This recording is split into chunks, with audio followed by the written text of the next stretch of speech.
everyone. Thank you for joining the Needymeds special topic webinar, The Financial Impact of Cancer, presented by Triage Cancer. My name is Carla. I'm the Director of User Engagement at Needymeds. And before we get started, I'd like to offer some tips so you can make the most out of today's presentation.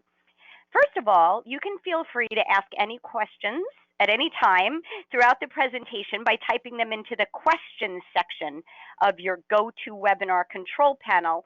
Just know that we will reserve answering questions until the end. If we don't have the time to answer your question, we will follow up with you by email, but of course we will also provide the contact information for both Needymeds and Triage Cancer at the end. This webinar is being recorded and will be available for viewing on the Needymeds YouTube channel. And you can find some attachments, materials we thought you'd be interested in the handout section of your GoToWebinar control panel. So with that, let's get started with what is Needymeds. We are a national nonprofit founded over just 2 decades ago by a retired family physician, Dr. Richard Sagel, and his friend Libby Overly, who was a medical social worker. Rich is still the Needymeds president. What you're looking at on the screen is all of our formal wording about our mission statement and a statement about how we achieve that mission. But simply put, Needymeds connects people to programs that will help them afford their healthcare expenses. And we do that free and anonymously through our website, needymeds.org, and helpline, 1-800-503-6897.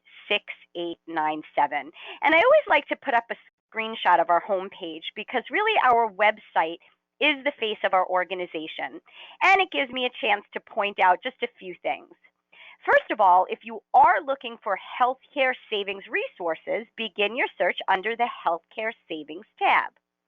If you're interested in educational information, such as ordering brochures and drug discount cards, signing up for other webinars, or getting on the list to receive our monthly newsletter, you would do all of that under the Education tab.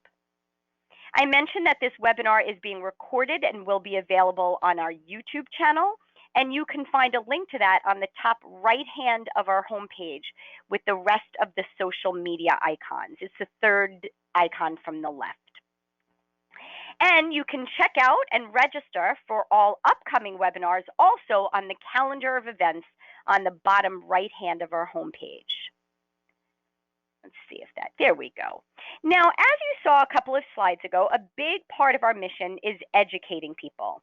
And of course, we do that by letting them know about Needymeds, but also by letting them know about other resources available for specific diagnoses and ways to be better informed healthcare consumers, which is why we are so pleased to have our guest here with us today from Triage Cancer.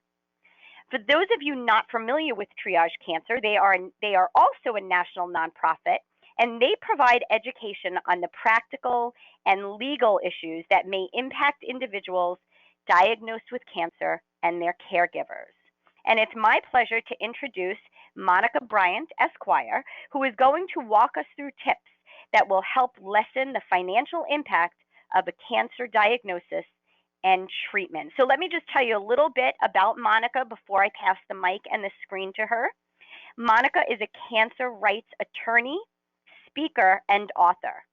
She's co-founder and chief operating officer for Triage Cancer.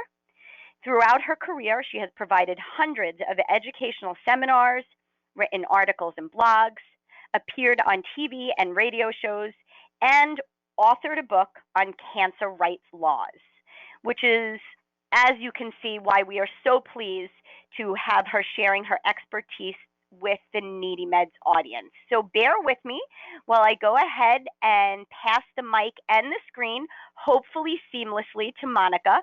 And as she grabs that screen, I'll remind everybody that if you do have questions throughout Monica's presentation, you can go ahead and type them into that question section of your GoToWebinar control panel. So with that, I'll pass the mic to Monica. Monica, thanks so much, and everybody enjoy the presentation. Thank you. Well, thank you so much for that lovely introduction. I'm delighted to be here today. Triage Cancer believes very strongly in the importance of partnerships, and Needymeds is certainly in that category of partners. So thank you so much for inviting me to be here today to talk to you a little bit about the ways to minimize the financial impact of a cancer diagnosis. Now, I will say off the bat that everything we're going to talk about today is really relevant to anybody. So it is not specific to cancer, and really it's more about understanding the very complex healthcare system that we have in the United States. Now, Carla did mention that Triage Cancer is a national nonprofit that provides education on all of the legal and practical issues that may impact individuals that are diagnosed with a serious medical illness. And that certainly runs the gamut from health insurance to employment rights to the practical pieces around taking time off and paying for that time off. So I wanted to start off by telling you a little bit about what we offer at Triage Cancer, so that after today, if you have questions about what I talk about today or about other cancer-related legal issues, you know that in addition to Needymeds and all their fantastic resources, you have another place to go. So Triage Cancer hosts free events. One of those is our Triage Cancer Conference. This year, due to the pandemic, we are doing it virtually, so it will be on October 2nd. Anybody is welcome, and we do provide free CEs for nurses and social workers and a few other professionals. So all you have to do is go to this website and log on, and then join us on October 2nd. We also host monthly webinars, and these are just some of the upcoming ones. Again, if you have questions about other topics that we're not going to be able to get to today, we also archive all of our webinars. So if you are looking for other topics, go ahead and check out that past webinars page and you can see what we have. We also know that sometimes you just need something in your hands to look at, and so we have what we call our quick guides and checklists. And you'll see throughout today's presentation where I point you back to specific quick guides and checklists for more information. But we also know that sometimes it's really tricky and it's overwhelming and there's just a lot to learn. And so we've condensed all of the information, not all of the information, we've condensed a lot of the information into our one cancer rights guide. And again, this is downloadable for free off our website, or you can order hard copies on our website as well. And then on our website, we've tried to arrange or group the different resources we have by topic.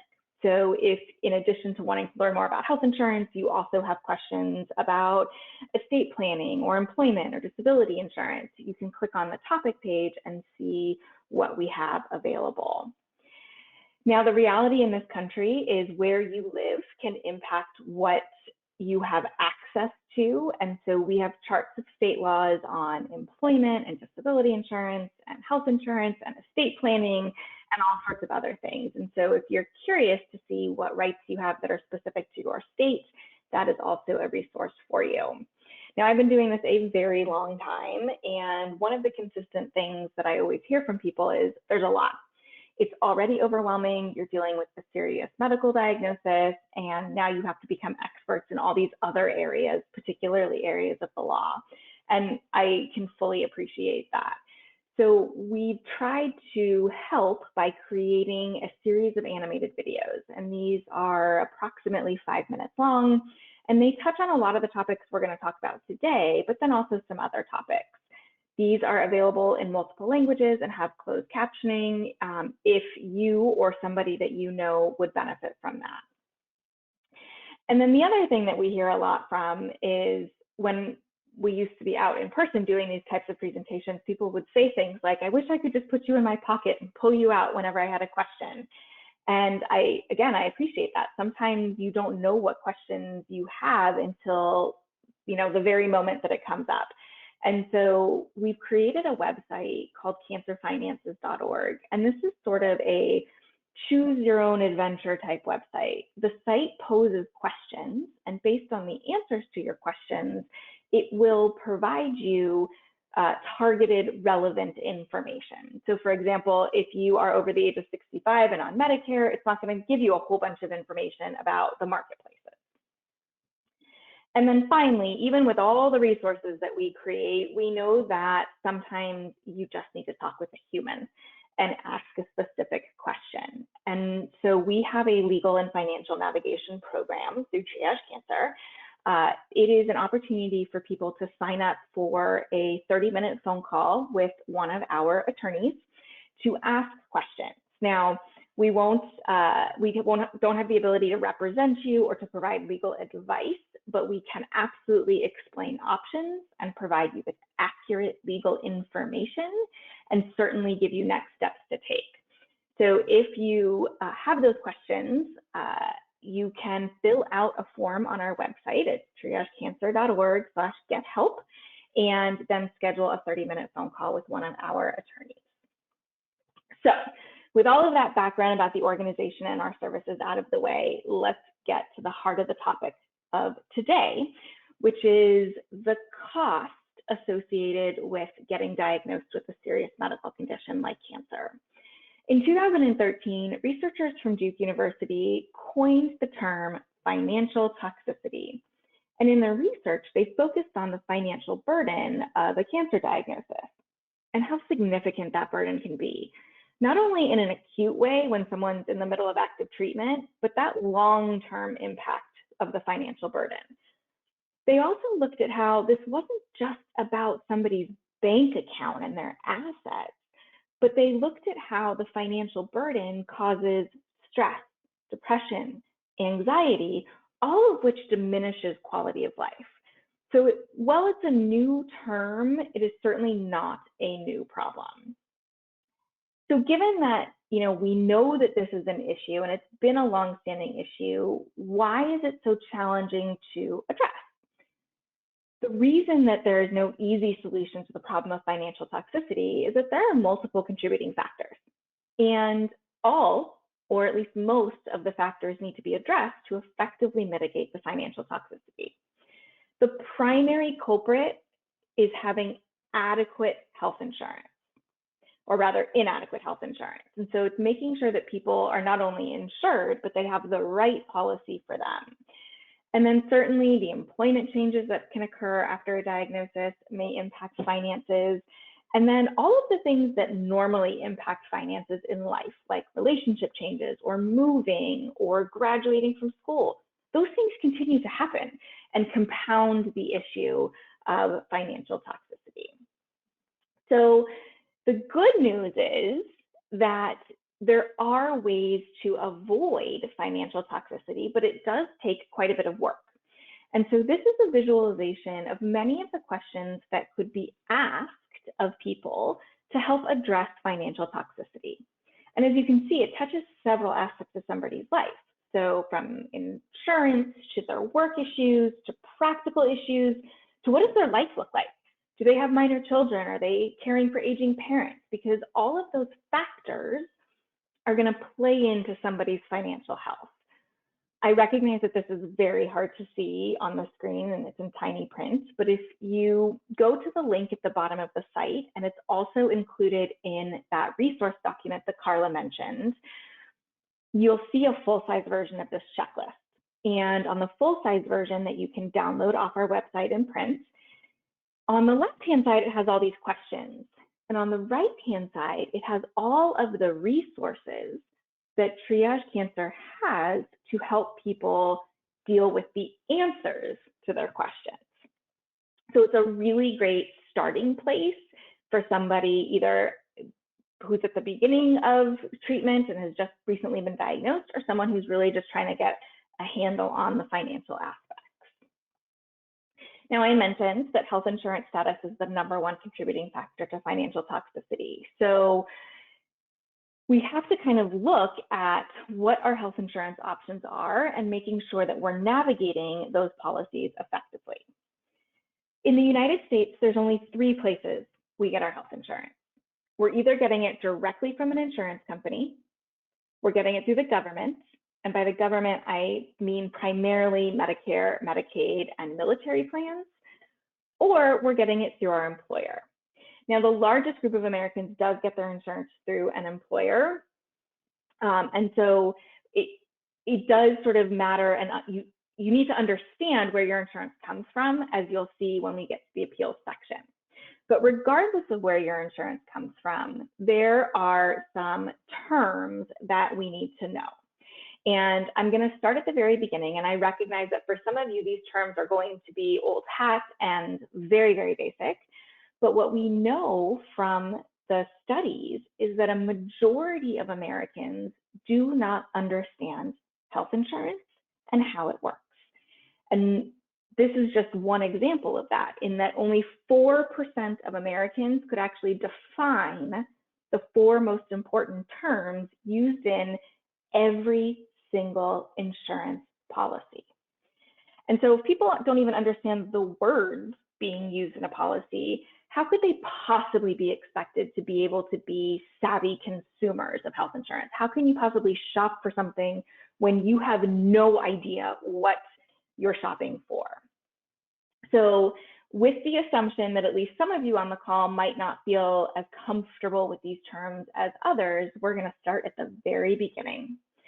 So most health insurance policies have a network of providers that they've contracted with to provide services, and they've agreed to accept a certain amount for those services. That amount is referred to as the allowed amount or the contracted amount. So if you go to providers within your network, you're going to be charged that contracted rate. But if you go to a provider out of that network, your insurance company either won't cover the services at all, or they're going to cover it at a lower rate, which means it's going to cost you more out of pocket. Now, another term that gets thrown around all the time is prior authorization. Prior authorization is when an insurance company requires somebody to come to them before they get services and essentially get a pre-approval that the insurance company is going to cover that particular service. But there are so many challenges with prior authorization. First of all, it's called like 7 different things depending on where you live and what type of provider. So sometimes you might hear prior auth or pre-auth or advanced approval. So it's a challenge for people to even understand what's being talked about. Another challenge is that there's no comprehensive list that you get. It's not like when you sign up for insurance, you get handed this list and it says, well, if you're going to get any of the services on this list, you need to get a prior authorization. So it can often feel like a fishing expedition for patients to try to figure out, do I need a prior authorization or not? There's also a common misconception that it's the healthcare provider's job to get the prior authorization. And many healthcare providers do that for their patients, where they will go to the insurance company to get the prior authorization. But at the end of the day, it is the patient's responsibility. It's the policyholder's responsibility to get that prior authorization. So if you don't get a prior authorization when the insurance company requires you to, that could be a reason why they deny coverage. The other challenge is, if this wasn't challenging enough, is that even if you go through all the steps you're supposed to go through and you get the prior authorization and you get the approval ahead of time, it's not actually a guarantee of coverage. So we have this system that makes people jump through these hoops, but it's not even a guarantee that the insurance company is going to cover it. So we're going to talk about this again, and not because we necessarily have a fantastic answer or solution for this problem, but there are some opportunities if someone has failed to get a prior authorization or the service has been denied after they've gotten a prior authorization to appeal that decision. And we will talk about that at the end of the hour. Now, there are a whole host of terms that are specific to the costs of health insurance. So your premium is the amount that you're going to pay each month just to have health insurance. And you're going to pay that whether you receive medical care or not. It's very similar to having car insurance or homeowners insurance all year, but never filing a claim. It's the cost just to have the policy.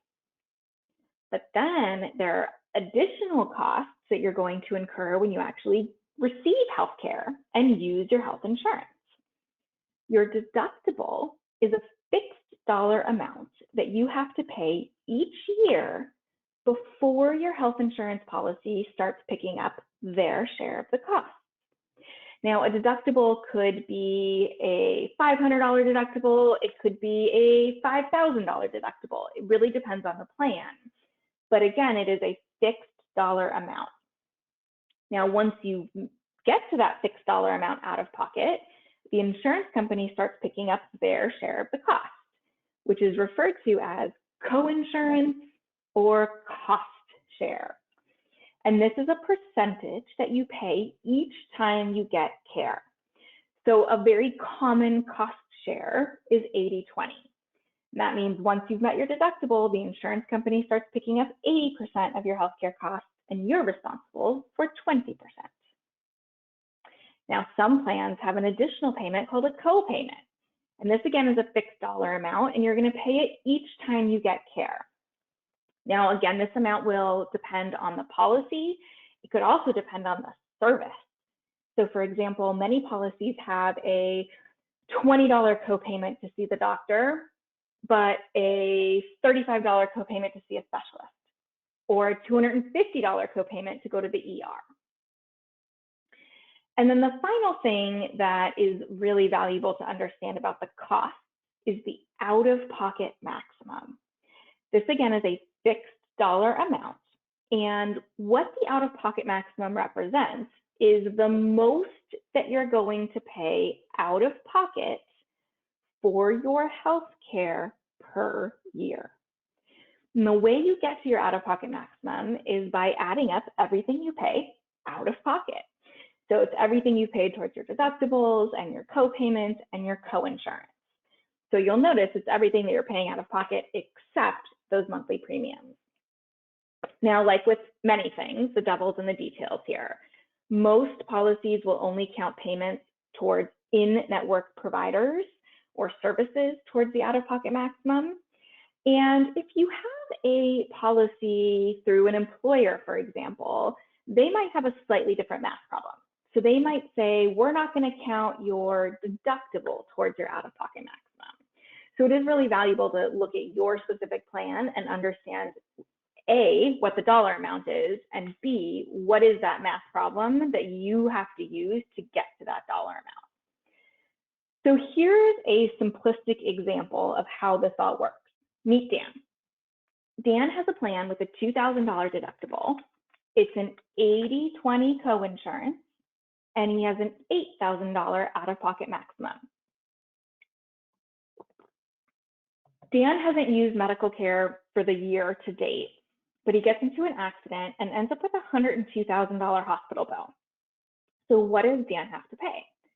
Well, the first thing we always pay is that deductible of $2,000, which leaves $100,000 left of the bill.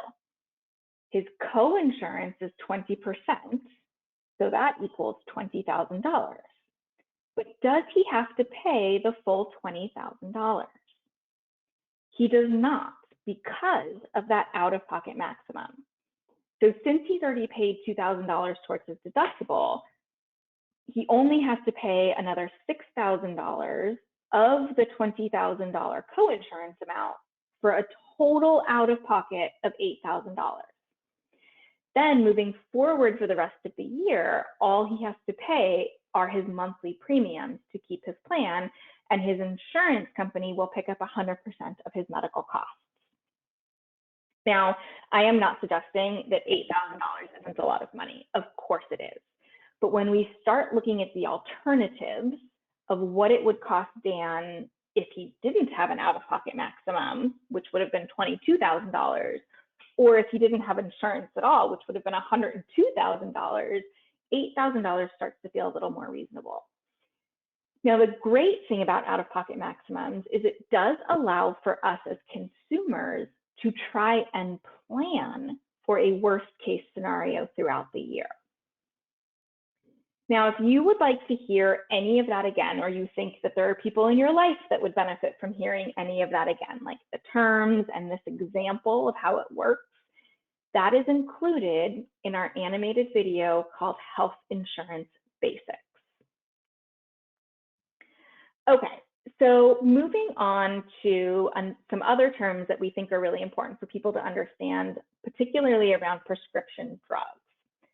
The formulary is the list of prescription drugs that are covered by a particular plan.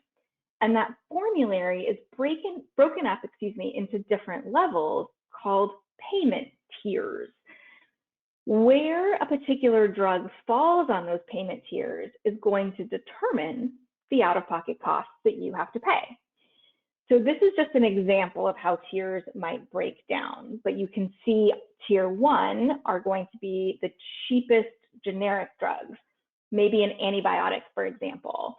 And for those drugs that fall into that tier, you're going to pay a $5 copayment to pick up your prescription. But for tier 4, which are referred to as specialty drugs or newly approved drugs, instead of paying a copayment, now you're paying a 20% co-insurance. So the reason that it's important for you to understand how your formulary works is because if we're talking about a cancer drug, for example, those often fall in the specialty tier, which has the highest out-of-pocket costs for a patient. So understanding what you have to pay and where drugs fall into your formulary can be incredibly helpful and useful as you are trying to figure out picking a plan. Now, there are some other things about prescription drugs that are important to understand and to check to see how a potential plan might handle these situations. Plans sometimes require something called step therapy, meaning if your doctor prescribes you one of those more expensive brand new drugs, and there is a cheaper generic drug available for that medication, or that might do the same thing, your plan might require that you start with that cheaper generic drug and you use that first. And then if you have an adverse reaction, like maybe you have an allergic reaction to that generic drug, you would be allowed to step up to that more expensive brand name drug. And this is a way for plans to implement cost savings, but it sometimes imposes real barriers for patients to get access to the drugs that their healthcare team is prescribing. Generally speaking, if you're being prescribed a drug that's not on the formulary, it's not going to be covered by the plan. But there is something called an exception request, where you can ask for an exception to the rules to have access to a particular drug and have your insurance company pay for it. There are also appeals for medical necessity, and I'm going to talk about appeals in a bit. So the good news here is that even if you're trying to access a drug that is on a higher step or isn't on the formulary, there might be ways to do that. So with the terms now in our toolbox, I want to move on to where we get our health insurance coverage. The Affordable Care Act, also known as Obamacare or the ACA, created a new way for us as consumers to shop for individual health insurance plans. Now, when I say individual health insurance plans, I don't mean you can't get a family plan. I mean that you as a consumer are going to the insurance company and buying a policy from an insurance company. So if you're looking at our triangle of coverage here, these marketplace plans sit at the top in individual insurance. There is a huge misconception still to this day, even though the ACA is over a decade old, that they fall into government insurance, and they are not government insurance. That begs the question, well, why would someone go through the marketplaces when they could just go to the insurance company? And the reason is there are some significant benefits to purchasing through the marketplaces. The first is that there's quality control. You know that what you are buying on the marketplace is a comprehensive calendar year plan, and that it has to cover a very specific set of services. There's also a cap on how much the out-of-pocket maximum can be for a policy. Now, this cap is literally the ceiling. There are some policies that have a lower out-of-pocket maximum, but it can't be more than $8,550 for an individual and $17,000 for a family. Now, again, I fully recognize, and I am not minimizing, that that is a lot of money for most Americans. But when we look at those alternatives again, it becomes much more palatable, so to speak. The other benefit of purchasing through the marketplace is that there might be financial assistance available to purchase these plans. And there's two types of financial assistance, and they vary based on the benefit, but generally they're going to be based on household size and income level. And so if somebody doesn't have health insurance and they think they can't afford health insurance, I would strongly suggest that they look at the marketplaces, because we know that there's a good percentage of people who could get marketplace plans for free, meaning they could have insurance for a $0 a month premium. Another place that people get their insurance coverage is through Medicaid. Now, unlike the marketplaces, Medicaid is a government program. Prior to January 1st of 2014, in order to access Medicaid, you had to have a low income level and a low resource level. Resources are things like a savings account or a retirement account or even a life insurance policy. So low income level, low asset level or resource level, and be able to walk through one of these 4 doors. Many people in the cancer community and other serious illnesses would walk through this door on the left called the Age, Blind, and Disabled program. The challenge here is twofold. First, that resource level would often kick many people out of eligibility because they were working and saving or had a retirement account, and then they get a cancer diagnosis. And now they can't work anymore, but they still have that retirement account sitting there. And so they'd be forced to literally spend it all and pay penalties before they could access Medicaid. The other problem was that through the Age, Blind, Disabled program, it is the highest level of disability standard that we see in the law. And so it is incredibly challenging, and it left people out of access. So the ACA tried to address this by creating a 5th door. And this door is just based on having a low income level. So they don't look at assets, they don't look at disability, they just look at income level. Now, the original 4 doors still exist. This 5th door is an addition. And this is important to understand because, well, this was supposed to happen in all 50 states. When the Supreme Court got their hands on the ACA, they passed down a decision that essentially made Medicaid expansion voluntary. And there are still a handful of states, a dozen or so states, that have not expanded their Medicaid program. So in those states, they only have the 4 doors plus the low income and resource level requirements. If you are interested in what states those are, we do have a chart on our website that we update quite frequently, because I will tell you it is a moving target. Every time there is an election or a ballot out there, states change where they are in this chart. So it really is a very ever-changing map, so to speak. So that's Medicaid. Medicare is the other major government health insurance program. And Medicare is for individuals who are over the age of 65 or have been receiving SSDI, which is Social Security Disability Insurance, for 2 or more years, or who have end-stage renal disease or ALS.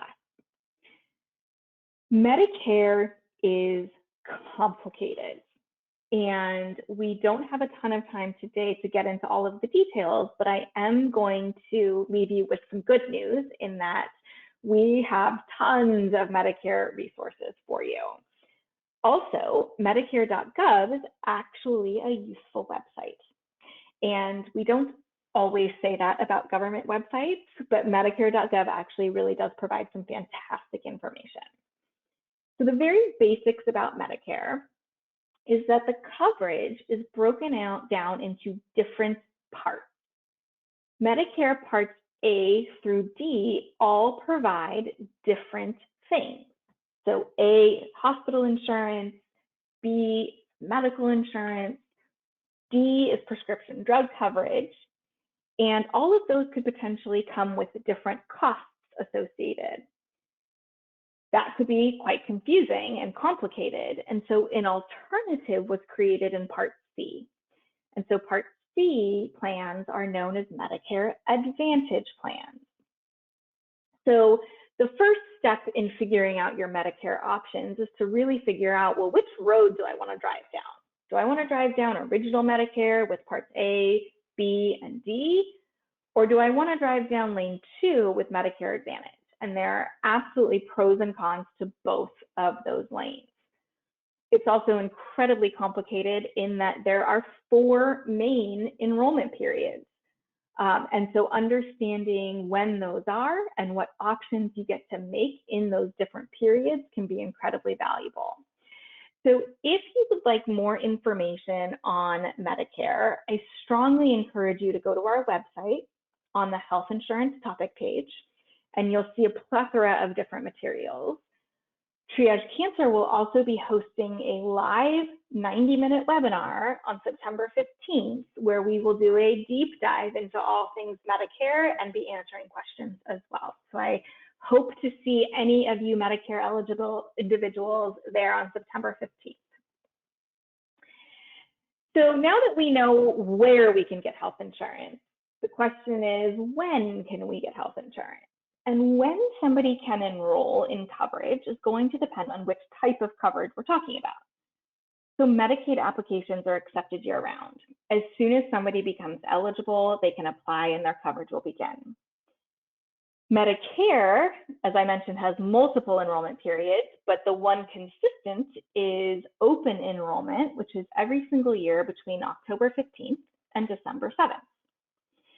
Employer plans vary. Employers get to choose when their open enrollment period is, but many of them do have a fall open enrollment period. For the marketplaces, we still don't have 100% firm dates, but we know it will be sometime in the fall. And the reason for that is there have been changes in the different administrations as to how long open enrollment is going to be. If I had to guess, I would guess that this upcoming open enrollment period is going to be longer than this, but it will at least be from November 1st through December 15th. Now, Medicare plans and marketplace plans are calendar year plans, which means they restart every January 1st. So even if somebody picks a plan on day 2 of open enrollment, that plan isn't going to kick in or start until January 1st. Now, the good news is that the ACA, as well as Medicare, recognizes that life doesn't just change during open enrollment. So what happens if somebody loses coverage or moves or has some other type of life-changing event that's going to impact their insurance coverage? In both of those cases, there are special enrollment periods, which trigger an opportunity for someone to pick a new plan that will start sooner than January 1st. Now, typically at this point in the year, I would say that open enrollment for 2021 is closed. But as I'm sure everybody is aware, we are not in typical times. Due to the pandemic, President Biden chose to reopen the marketplaces that are in healthcare.gov. And so for 36 states, there is an opportunity until August 15th of this year. So we have another, 12 days for someone to pick up an insurance policy in the marketplace. So if you know anybody who is without insurance, I strongly encourage them to go look in the marketplace to see if they're eligible. There's also been added financial assistance due to the pandemic. And so, as I mentioned, there are lots of people who can get a plan for very low cost. Now, for the 14 states in DC that run their own marketplaces, many of them did reopen, but the dates are all different depending on the state. But that is information we have on our chart of state laws at triagecancer.org.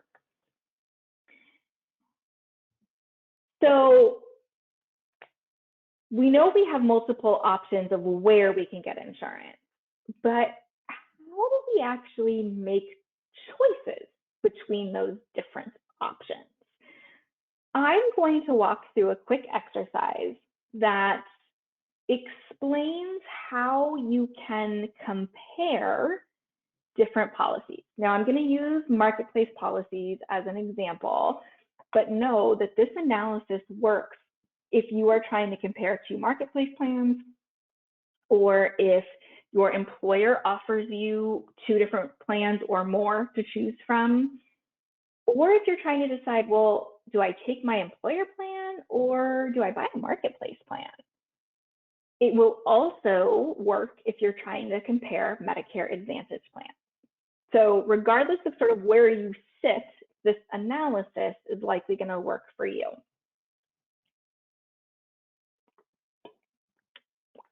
So here we have three different plans.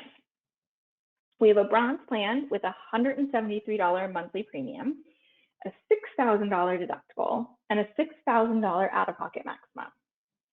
We have a silver plan with a $271 monthly premium, a $2,500 deductible, and a $5,200 out-of-pocket maximum. And then we have a platinum plan with almost a $400 a month premium, $0 deductible, and an $1,150 out-of-pocket maximum. So assuming that you are going to hit your out-of-pocket maximum for the year, which is a pretty reasonable assumption when we are talking about serious illnesses like cancer, can you tell just by looking at these numbers here how much the plan is actually going to cost you by the end of the year? And the answer is you can't. You have to do the math.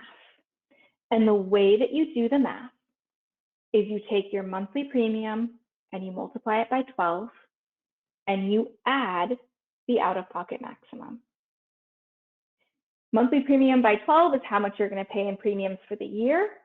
Out-of-pocket maximum is how much you're going to pay for services out of pocket. So when you do that for all three plans, you can see that this platinum option that has a pretty expensive monthly premium ends up being over $2,000 cheaper. So it's incredibly valuable to not get sticker shock by that monthly premium without looking at the other numbers. But of course, the total end of year cost is only part of the puzzle. We also want to make sure that we're paying attention to other things. So for example, even if you did this math and it turned out that the platinum plan was actually a little bit more expensive than the bronze plan, you might still want to consider the platinum plan because of that $0 deductible. With the bronze plan, on day one, you have to pay $6,000. You have to write a $6,000 check before the insurance company starts picking up anything. Whereas the platinum plan, they start picking up 90% right away because it's a $0 deductible. And for most of us, it is easier to pay a little bit more each month than to write a big lump sum check for that deductible. So certainly understanding the total worst case scenario cost for the year, but then also how throughout the year are you going to end up paying those costs. Also having to look at if the plan covers the providers and prescription drugs. So I realize that that might sound obvious to many of you, but it is often not obvious to many, particularly people who are in crisis. And so this really goes back to the first slide where I started talking about terms, in that if you don't understand how networks work and who's in network and who's out of network, then you wouldn't think to even check to see if the plan you're picking covers your providers. So there's a reason really that we start with those terms, because as you can see, it really will impact how effectively you can shop for insurance, but then also how effectively you navigate the insurance once you have it. So good news or bad news, depending on how you look at it, picking health insurance is not a one-time chore. It is actually everything. It is something that we have to all do every single year, because our needs change and the plans that are available to us might change. And so for people who have just recently gotten a cancer diagnosis and are already in a plan that they chose prior to the cancer diagnosis, coming up this fall, they might want to be looking at, does their plan actually meet their needs, or do they need to be picking a plan that has a different provider network or different prescription drugs that are included? It also is important when somebody is changing jobs to also be looking at what are our available benefits. And so we have 2 checklists related to those topics that are available for download on our website. And then some more bad news potentially, in that picking the right plan is really only half the battle. So once we have the plan, we also have to make sure that as consumers, we're making the most of those plans. And certainly the way to do that is by using in-network providers whenever possible, asking for those prior authorizations, paying attention to bills. And we talk about the practical pieces about dealing with bills extensively in the conference. So I encourage you to join us on October 2nd for that virtual conference where we will talk more about that. And then certainly leveraging out-of-pocket maximums. And what I mean by that is that if somebody's already met their out-of-pocket maximum for the year, thinking about, are there other medical needs that they have that maybe they've been putting off? Now would be a great time, because they're going to get that covered at 100% rather than starting over at 0. Also, if you receive a denial, making sure you avail yourself of the appeals process. Now, one of the really unfortunate things about health insurance is that denials of coverage are very common. And over the last decade, we've seen the rate of denials increase significantly.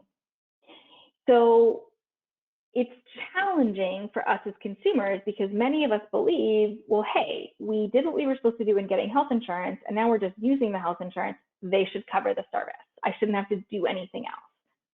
But the reality is, especially for expensive procedures, there may be some additional hurdles to clear, and appeals is one of them. So the very first step in the appeals process is to figure out what type of plan you have. Do you have an individual plan, a group plan, Medicare, Medicaid, or do you have another type of coverage that maybe doesn't have the same rules? If you have an individual plan, there are generally going to be the opportunity to have an internal appeal, which essentially means you're going back to the insurance company and saying, please reconsider your decision, and this is why. The major challenge with internal appeals is that there are timing requirements. And if people miss those timing requirements, there's really not a whole lot they can do. If you go through the internal appeals process and the insurance company is still saying, no, we're not going to cover that, thanks to the ACA and a couple of other laws, as consumers, we now have the opportunity to have an external appeal, otherwise known as an independent medical review or an external medical review. And this is where an independent entity that has nothing to do with the insurance company looks at the evidence, so the medical evidence, the policy, your situation, and makes a decision. And that decision is in fact binding. Typically, when you're going through an external appeal, you're going to have to file within 4 months. So again, there's some timing requirements. And then they have to give you a decision within 45 days. Unless the service that you are trying to access is urgent. So this is particularly important if somebody's getting a prior authorization for a particular service. Think of surgery, and the insurance company has come back and said, you don't need that surgery. We're going to deny it. You can actually file an expedited internal appeal and an expedited external appeal at the same time and get an answer within 72 hours. There are also some different rules if you have an employer-sponsored insurance plan, and again, more of this information is all available on our website, and we have a module on cancer finances specifically related to appeals, and it will ask you questions about what type of coverage you have to take you to the exact steps that you need to follow depending on your type of coverage. But regardless of where you get your insurance coverage and the logistics behind the appeal, you do need to make sure you understand the reason for the denial. So is it a clerical mistake that needs to be corrected? Or has the insurance company deemed that those services are not medically necessary, which is the legal standard for having to provide coverage? Many times in the cancer context, insurance companies will say that service is experimental or investigational. Or they could say, hey, that benefit's not covered under your plan. It's cosmetic surgery. But if we're talking about, let's say, reconstruction after breast cancer and a mastectomy, that's required under the law. And so you might have to appeal to enforce those rights. And as I mentioned, medical necessity is the name of the game. And so you're going to have to gather evidence to show why a particular service is medically necessary. And really, this is where I encourage people to enlist the help of their healthcare team, because their healthcare team is going to have background information and can write a letter and can perhaps provide some supplemental evidence, like is there a study that just came out that says why they prescribed a particular drug for you? Because that's really what the appeal is going to hinge on, this idea of medical necessity. And then accessing your medical records. Now, there are a lot of things that I say on a daily basis that are 100% easier said than done.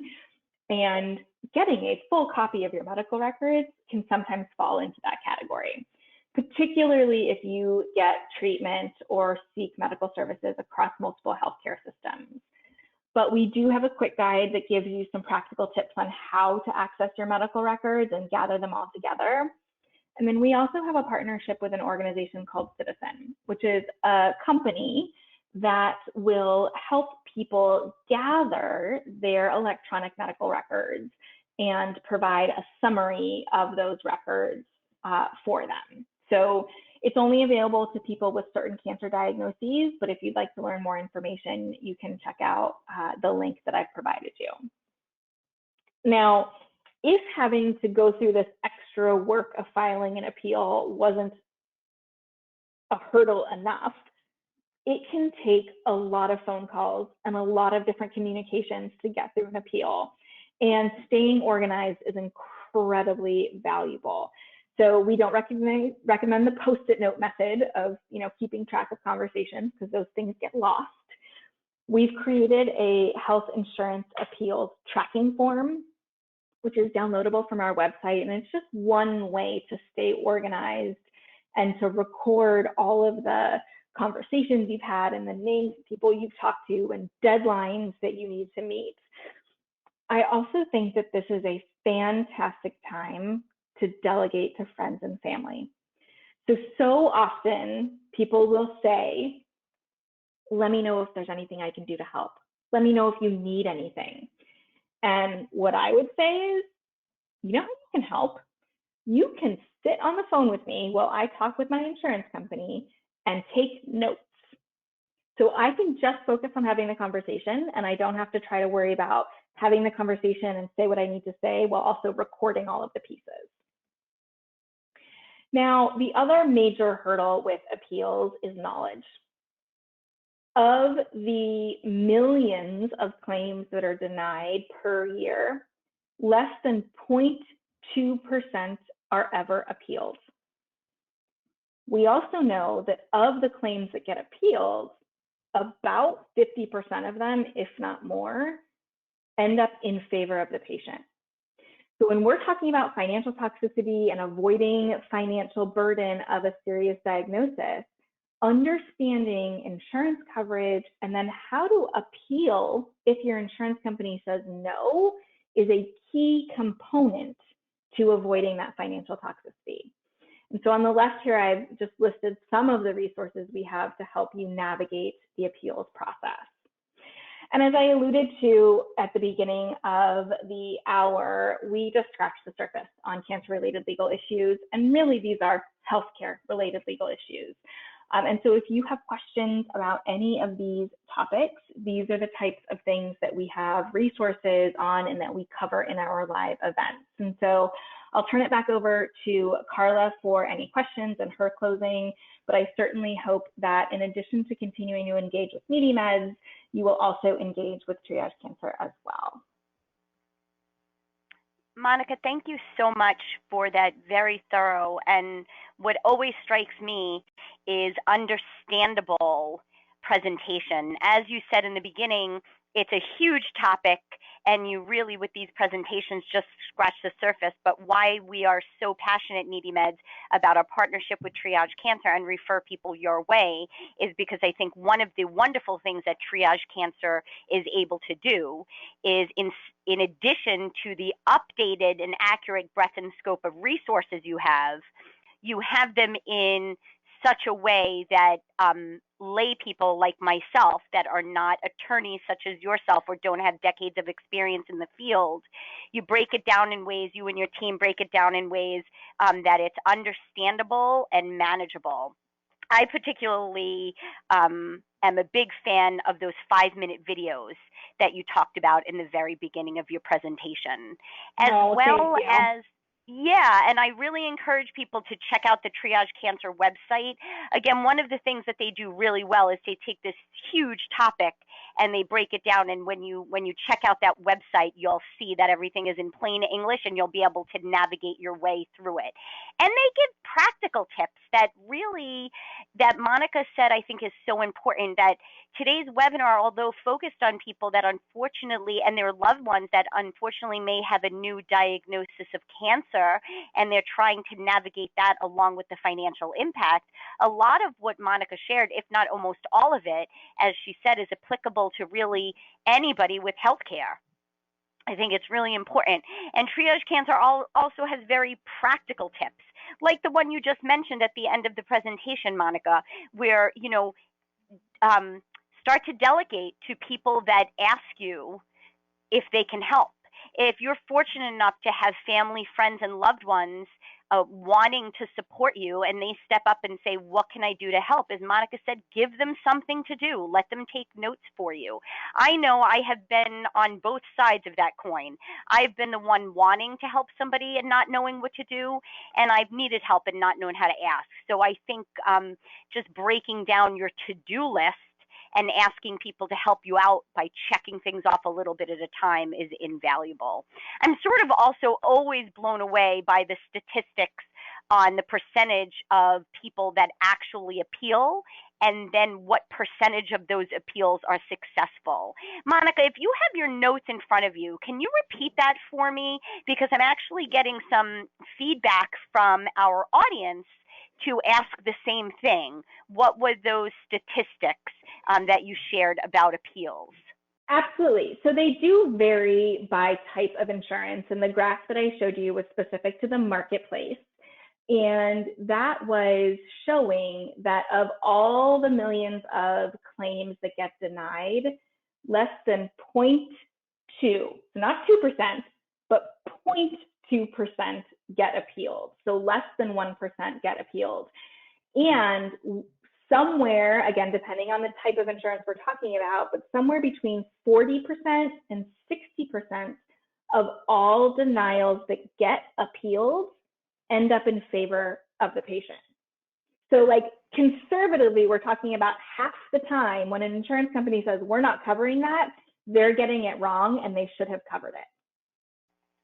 those statistics, like as I said, like other audience members, just really almost take your breath away. So thanks for sharing that again, and it shows really how important it is to try to find your voice or get somebody, a loved one, family member, to help you advocate for yourself, because clearly just those statistics alone show that it's worth the time and energy. So we're going to get to some more of those questions and comments coming in. And again, if you do have them, you can go ahead and type them into that questions section of your GoToWebinar control panel. And before we get to some of the other comments and questions coming in, I will reiterate what Monica said, is that Needymeds also is here as a source of support. Please turn to us if you are having difficulty affording any of your healthcare savings.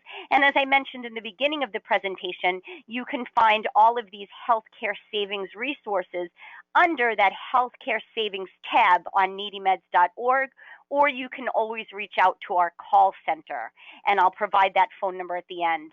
As Monica also said, triagecancer.org does have a ton of videos and downloadable documents, but sometimes it is nice just to speak with a person.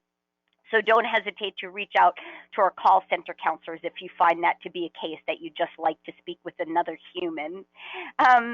I will remind everybody once again, if you do have questions, you can type them into that questions section of your GoToWebinar control panel. If we don't get the chance to answer your question, because we do try and keep the question segment brief, we will follow up with you via email. But of course, you can always reach out to Triage Cancer or Needymeds directly if you need a more timely response. So let's get to those questions coming in. Actually, one quick thing, Monica, one of the questions that is coming in is, you provided information about state laws, and you have a one-pager on that, I believe. And we were asked by a couple of audience members, how frequently does Triage Cancer have to update those state laws? Do they change quite a bit? They do. And we try our very best to stay on top of it. If I had to give an estimate, I'd say we probably update at least one of the charts once a week. I think we are now at wow. Yeah, we're at about 12 or 13 different charts depending on the topic area. And as we see states pass laws or implement regulations, we do try to update that. So it's not a promise that it's always update, but we definitely do our best to make it as useful as possible for people. That is incredible, and we got that answer/comment from some of our audience members, and I'm glad we asked, because I really would have guessed it would have been quarterly. So when you said maybe once a week, I was blown away, and I'm getting responses from our audience members that they can't imagine that as well. And that's another that actually gives me an opportunity to point out. Please regularly check back with Triage Cancer, revisit their site, join us for their future webinars, because as that comment just drove home, things are changing all the time. So to be up to date with the most accurate and current information related to your cancer diagnosis and legal issues surrounding it, do rely on Triage Cancer and check back regularly. Another question coming in, and I bet you get this all the time, Monica, is I have insurance through my employer, but the policy doesn't cover the doctors I want to see. Am I stuck? It is a question we get all the time, particularly for people, who can remember prior to the Affordable Care Act, when we didn't have the same types of protections with pre-existing conditions that we have now. And I will say that thankfully, the Supreme Court just upheld the ACA for the third time this summer. And so for those of us in the healthcare advocacy community, that was quite a relief to know that those pre-existing conditions are going to stay in place. And why that is important is because we are now no longer tied to our employer-offered insurance. And so particularly for people who want to get insurance through a different source, to see different providers, they have that opportunity to go into the marketplace. Now, I will say for most people that are offered employer-sponsored health insurance, they can absolutely say no thank you to that insurance and buy in the marketplace, but they might not have access to that financial assistance I mentioned. So if you are in that situation, you're not quite sure what you are or aren't eligible for, that's definitely something that we could talk to you about on the Legal and Financial Navigation Program. Thank you so much, Monica, and thanks for the question. Another one coming in. I bet this is one you get all the time. I am offered insurance through my employer, but every year I feel like I'm paying more and more out of pocket. Do you have any suggestions? So I think this is hard because a lot of times it is hard to, write that monthly premium check or to see those out-of-pocket maximums go up. But I will say that what we've seen overarchingly is that while costs have started to go up, the quality of the insurance coverage is also going up. And so yes, you're paying more, but you're getting a better product. Now, I recognize that that doesn't actually solve the problem or answer the question. So if somebody is feeling like what they are being asked to pay through their employer policy isn't matching the quality that they're finding from the policy, that's another situation where I would suggest going into the marketplaces. Go and just window shop and see what's available to you to see if you can find a plan that more closely meets your needs at a cost point that you feel better with. Because again, we are not tied to our employer insurance anymore, thanks to the fact that because of the ACA, insurance companies can no longer deny selling somebody a policy or charging them more because of a pre-existing condition. Thank you so much, Monica. Of course. Another question we have coming in, and it'll probably be the last question for today, but again, don't worry if you asked a question, we'll get back in touch with you via email, or you can reach out to Triage Cancer or Needymeds at the contact information on your screen. Somebody's just reaching out asking, I need help affording some of my medications. Where should I start my search on Needymeds? So that's a great question. So a couple of easy things. I pointed out that healthcare savings tab. That's a great place to start. You can click on that and about 10 different categories and ways to save on your medications will pop up. I recommend, however, if you are looking for help affording a particular generic or brand name medication, on the homepage on the top left-hand side of needymeds.org, you will find a field, a drug search field, where you can literally type in the name of the medication and then all of the cost savings programs, if available, will pop up. That's a super easy way to go about it. The other thing I mentioned, since this is a diagnosis-related webinar, you can go under that healthcare savings tab in the top middle, you will find a link for diagnosis-based assistance programs. If you go under there, you will find an A to Z index. You know where I'm going with this. You'll go ahead and click on the letter C for cancer, and you will also be directed to cost savings programs for anything related to cancer. So I suggest checking out diagnosis-based assistance programs as well. Although they usually do not cover medications, they cover other costs for things related to that diagnosis. So again, start by typing in the name of the generic or brand name drug into that drug search bar to see cost savings programs for medications, and any other diagnosis-related costs, check out diagnosis-based assistance programs in the center section under healthcare savings. Or reach out to our call centers at that phone number, 1-800-503-6897. Needymeds is located in Massachusetts, so we are open East Coast time, weekdays, 9 a.m. to 5 p.m. And we do also have Spanish-speaking counselors. So as I said, we do keep the question segment of the presentation brief. So I'm just going to go ahead and wrap up today's webinar with a big thank you to Monica, our partner at Triage Cancer, for taking time out of her day to share her expertise and knowledge with the Needymeds audience. And of course, to Needymeds users and friends that took time out of their day to join us today. Thank you so much. Have a great day, everyone, and we do hope you stay in touch. Thank you.